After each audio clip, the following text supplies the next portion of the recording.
morning. Welcome to IG's early morning call. It's January 25th on this Thursday morning. As we look to the markets, we see the start of today's trade twisted by some interesting earnings that we're getting through as we speak here in the London markets, and also after some all-session stock movements late last night. Let's take a look at the headlines as you await the start of today's European session. Today, really pivoting around the news from the European Central Bank on an interest rate decision coming through at 1:15 p.m. today UK time. No change is expected, but it comes in the context of the recent news from the chief of the ECB, Christine Lagarde, suggesting that there could well be some sort of a delay on the start of when interest rates are likely to be cut. Outside of this, it really is all about earnings. We saw big declines yesterday for the shares of Tesla on the way down, the electric vehicle manufacturer, saying that it's in between two waves of growth, and it warns of notably lower sales into 2024. Don't forget as well, China hot on the heels of Tesla, and in fact in some places now beating Tesla in terms of its output. And also in amongst the mix late last night, IBM stock closing near 10-year highs after the stock came through, following on from some really good news coming through in the fourth quarter. That stock up all sessions on the IG platform.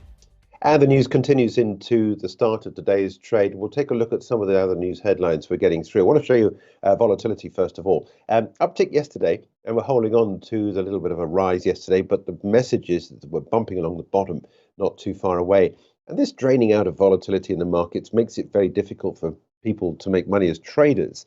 That being said, looking for another positive start here in the London markets after a whole raft of earnings out this morning. Many of them, they're not first division companies or Premiership. They're more championship companies, I guess, using the football analogy here in the UK. But at 75.27, FTSE looking for a stronger start at the beginning of today's session. I've got here on the 30-minute candle chart just to show you where the markets closed out yesterday. In fact, we're not too far away now from where we closed out yesterday's session. In fact, I think if anything, the London market's looking as though that could well be the weaker link across the European trading day at the start of today's session. We do have gains in some of the other markets. Look at the way in which we saw the German markets behave yesterday. And in fact, intraday, we were at the highest we've been at since the 2nd of January. So really good performance yesterday on the German markets, and we're holding on to that. Plus, so a little bit of gain at the 24-hour markets at the beginning of the session. So looking for a stronger start, not just in Germany, but in the French markets as well, at 74.49 for the French CAC 40. Euro Stoxx 50 yesterday closed at its highest level since 2001. So you get the drift. We've got money going into some of these European markets. London, not such a strong performer, but nonetheless, we are seeing gains in the 24-hour markets across Europe at the moment. Let's take a look at what's been happening overnight in the Asia-Pacific markets as we continue to monitor some of the progress made. Little or no change for the Nikkei 225. Hang Seng Stock Index for returning to some positive performance today at 1.9% when last looked. S&P ASX 200 up 0.5% almost at the close of the session in the session overnight. Wall Street closed yesterday. We saw new record highs for the Nasdaq and also the S&P 500 intraday. Dow Industrials closing with a loss of 0.25%, but nonetheless, in the last few days, it has seen new record highs. I want to start with the Dow just to show you what's been happening, because we did see a spike high yesterday. 37,923 is where we are on the 24-hour markets, looking as though we're at the moment, at least, a little bit higher than we were at the close of the 24-hour markets late last night. But this is where the activity has been. Some of these tech stocks, again, punching higher with new record highs on the S&P 500 intraday yesterday at 49.03, and then came the pullback yesterday. But it wasn't too much. And in terms of where we are, you can see we're well above this blue box, which is where we closed out the session in 2023. So a lot of gains recently in these tech stocks have pushed some of the big indices higher. This is the Nasdaq 100, US Tech 100 on the IG platform. Yesterday, intraday trade, all-time record high at 17,670, and we're building on that close yesterday. We're building on that today at 17,514. So looking for a slightly stronger start when things get underway a little bit later on the trading day. But we do have some hurdles before we get to the US markets, and some of those coming in the European session today. We're looking at euro dollar ahead of the IFO business confidence number we're expecting out a little bit later on this morning. Expectations coming through with the breaking news we're just seeing, actually, expectations 86.7. The December reading was 86.4. Now, this number coming out ahead of the European Central Bank decision on interest rates. Like the Bank of Canada yesterday, Christine Lagarde's team is expected to stay put today. The main refi rate is forecast to remain at 4.5%, the deposit facility rate at 4%, and the marginal lending rate at 4.75%. But that big question remains: when will central banks start lowering interest rates? And it's the same case for the ECB. Last week, Christine Lagarde said it was likely the ECB would start cutting rates this summer. Now, that is later than many had been expecting. Investors will surely expect the ECB president to expand on this during her press conference today. Let me just quickly update you on what's coming in terms of the timings of this. Decision at 1:15 p.m. The press conference is at 1:30. Angeline Ong will be with Chris Beecham on live on the IG platform at 1:30 p.m. Also with Axel Rudolph to look at that decision from the European Central Bank. Now, ahead of that, just wanted to show you what's happening in terms of the euro-dollar trade. We do have some US stats out, which I'll show you later on. But this is where we're trading at the moment. You can see this dark box I've got here, which I've drawn on, which was the area of support. And in fact, that took us down to the low point at the 76.4% retracement, which on Tuesday, which is what we hit intraday, then came a little bit of a rebound for the euro, and the euro peaking up above this previous line of resistance, now support at 108.83. So it's just a question of waiting now until we see what's happening later on today with the release of the news coming through from the European Central Bank. Also at 1:30 today, we get fourth quarter GDP in the States, where we're expecting the preliminary reading of 2% quarter on quarter. Durable goods orders expected to see a rise of 1.1%, and new home sales also expected on the way up by a margin of 8% in terms of that number. And that could also give a little bit of a twist to the euro-dollar trade. Now, let's move on to some of the stocks worth watching this morning at the start of the day's European session. I want to begin, first of all, with Halfords, the auto centres company, also a big exposure to the cycling market.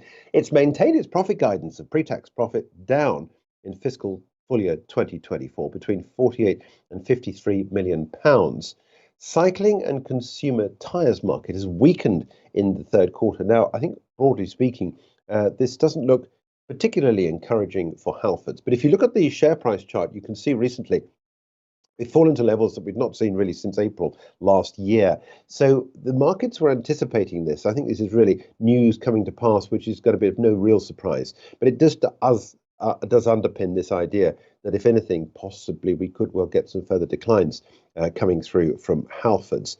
Not so for the mixed drinks market, because Britvic and Fever-Tree have both been releasing numbers out this morning. Let's take a look at Britvic first of all. Revenue rising 8.1% in the first quarter, £443.5 million. Revenue up 6.9% in the UK, in line with the expectations. The company says trading was strong in December. Group revenue up 17.9%, with volumes up some 6%. Now, Britvic and also the numbers coming through for the numbers at Fever-Tree. I'll show you Fever-Tree in just a minute. This is Britvic, where we're seeing the stock having risen yesterday at 8.51.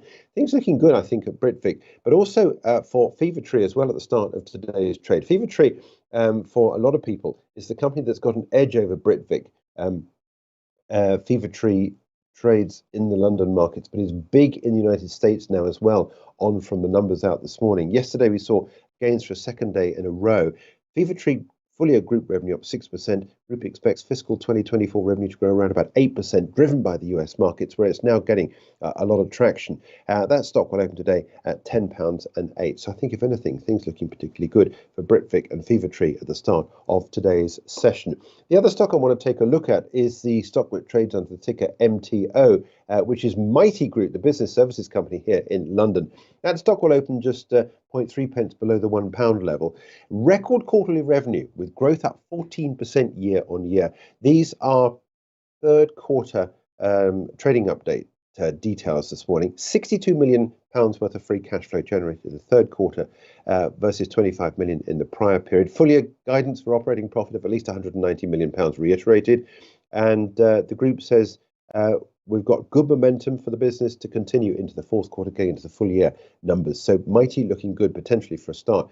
If you want to trade this higher, Stock goes underneath the 200-day moving average, down around about 96p. We're looking for a break of the £1 level with a further rise possibly expected for this stock at the start of today's session. Dr. Martens is another stock worth looking at the start of today's sessions. Dr. Martens, the footwear company, which has been finding the going really tough recently. The problem is with Dr. Martens is that costs are rising. They've put up the price of shoes and it's becoming uneconomic for people even to consider buying these.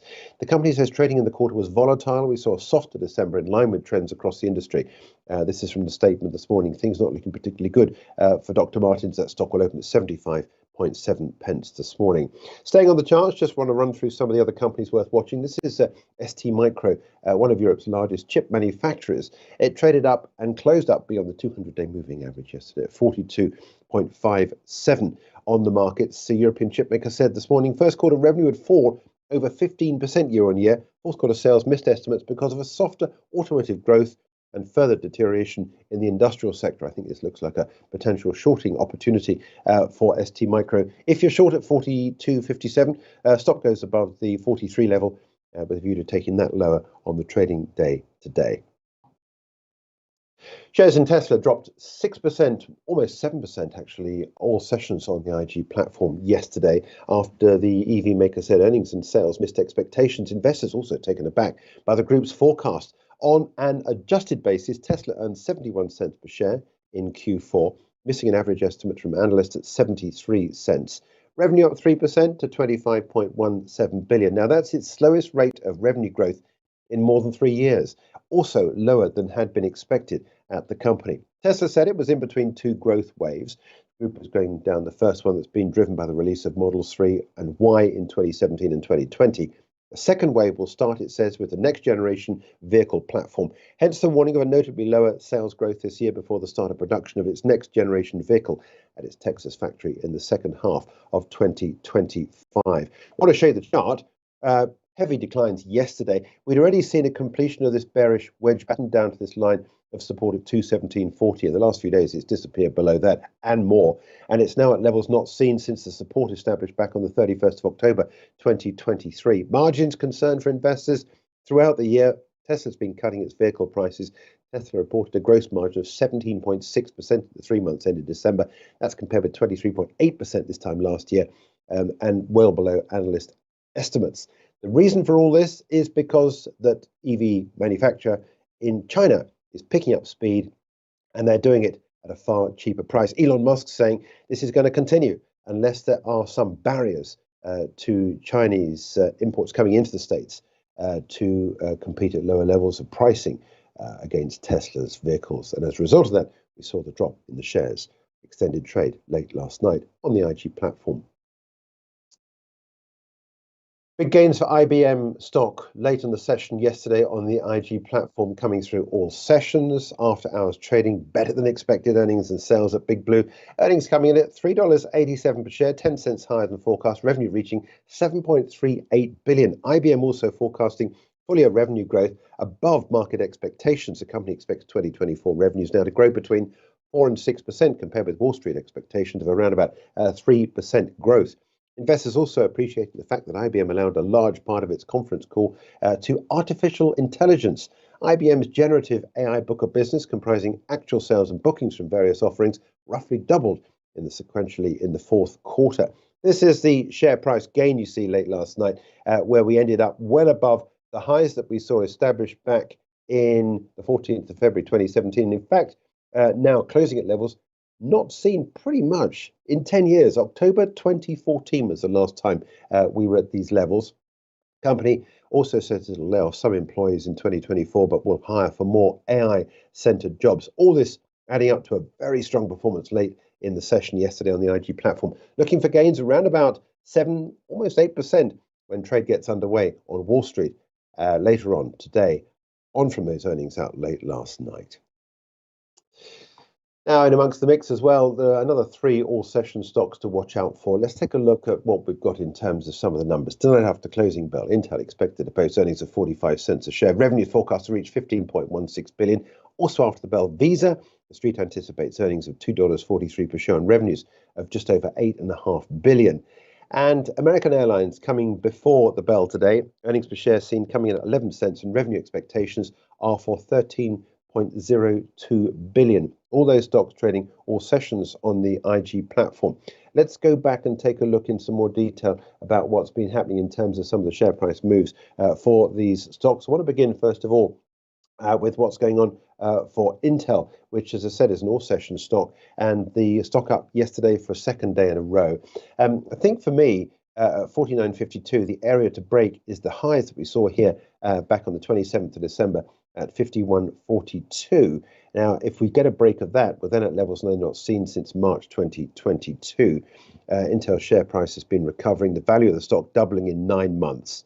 And things looking particularly good. Wall Street analysts expect the recovery of client computing revenue to continue, seen at $8.4 billion compared to $6.6 billion this time last. You get the picture, all looking very positive.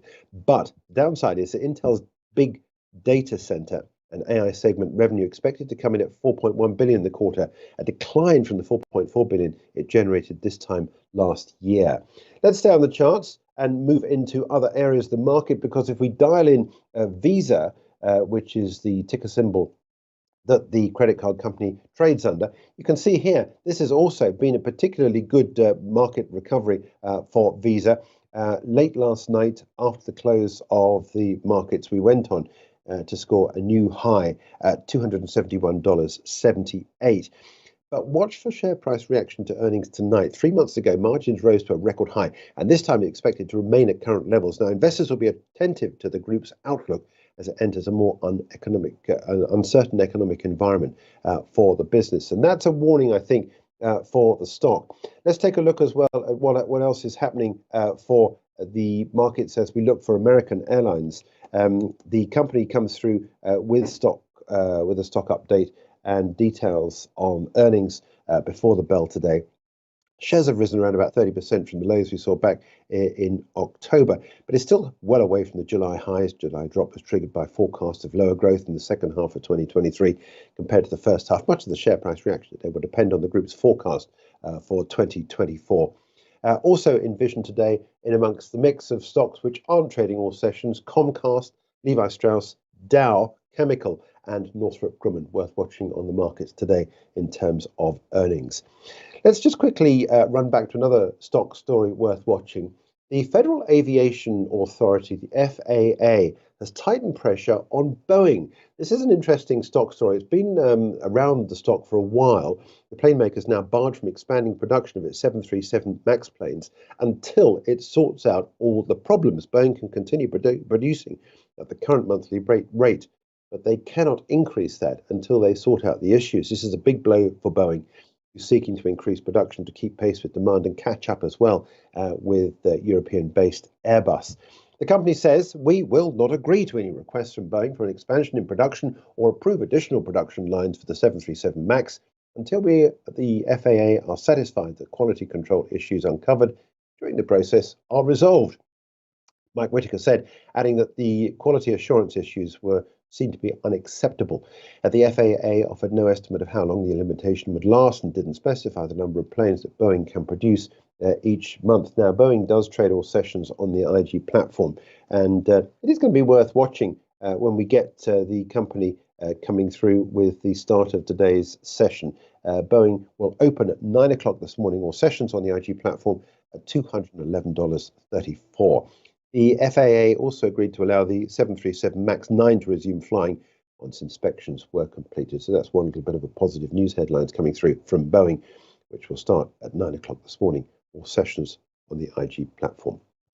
Now let's move on to other areas of the market. Just want to quickly catch up on what's been happening with the price of oil. Sent out a tweet on this morning, just talking about the pattern that we've been developing here. If we show the chart to show what's been happening in the long term, from the highs we had back in September 2023, we got this impulse wave down here for Elliott wave, and the corrective phase continuing now. And we're now, because we're outside of this symmetrical triangle, that's given us a price target of 85.58, which is the upside of the height of the symmetrical triangle. Now that would give us then at some point along there the completion of the corrective wave for this. You could in fact, if you were just a Elliott wave trader, I mean, take your profits now if you wanted to. But I think if you look at this symmetrical triangle, as I say, I'm inclined to have a price target of 85.58. If you're long on this and have been throughout this period of this most recent wave up, just keep your stop loss coming in to make sure that you put in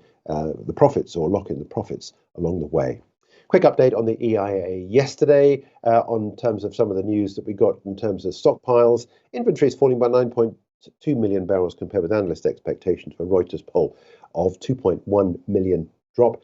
Gasoline inventories up. A fall, though, in distillates on the session yesterday on from that IEA release. Let's just quickly update you as well on what's happening with gold. Not much move today. 2016, we've got this line of support at 2004, which seems to be holding. Just a question of waiting until we know more about the direction of travel, the price of gold. That's it, 10 minutes before the start of today's European session. A whole lot of stocks to watch this morning in terms of some of the moves potentially in the markets as a result of earnings out this morning. And we're waiting on American Airlines before the bell today. All session stock trading on the IG platform. We're back at 10:30 this morning with charting the markets, and 1:30 with the news following on from the European Central Bank. Also, the release of that fourth quarter GDP number out in the States.